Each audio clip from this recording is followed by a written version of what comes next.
ನಾನು ನಿಮಗೆ ತಿಳಿಸುತ್ತೇನೆ.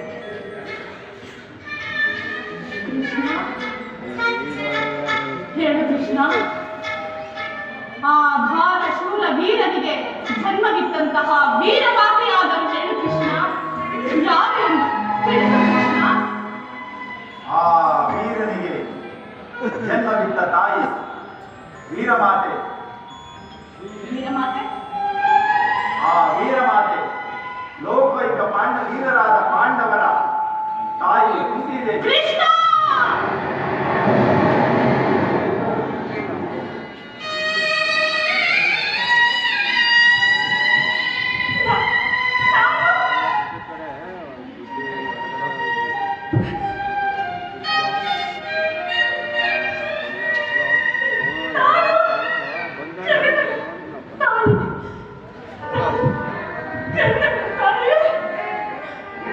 ಕೃಷ್ಣ, ಹೇಗೆ ಸಾಧ್ಯ ಕೃಷ್ಣ?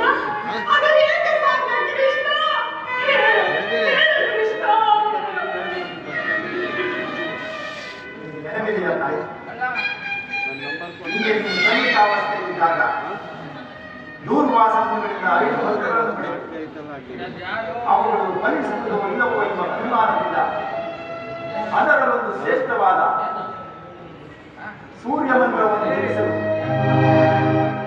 ಈ ಕರ್ಣನ ಜನಿಸಿ ಈ ಲೋಕ ಅಪಮಾನಗಳಿಂದ ಏನೂ ಅರಿಯದ ಆ ಪುಟ್ಟ ಕಂದನನ್ನು ಒಂದು ಕಲ್ಲಿನಂತೆ ಗಂಗಾ ನದಿಯಲ್ಲಿದ್ದೇನೆ.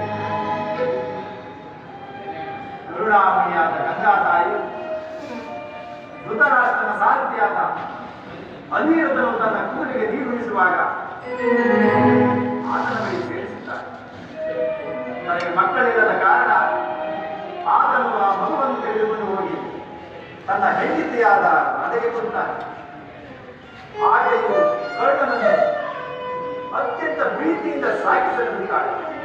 ಆದ್ದರಿಂದಲೇ ಈ ಲೋಕದ ಜನರೆಲ್ಲ ಆತನನ್ನು ರಾಧೇಯ ಎಂದು ಕರೆಯುತ್ತಾರೆ. ಈಗ ದುರ್ಯೋಧನನ ಆಸ್ಥಾನದಲ್ಲಿ ಮಾಂಡಲಿಕರಾಗಿದ್ದಾನೆ.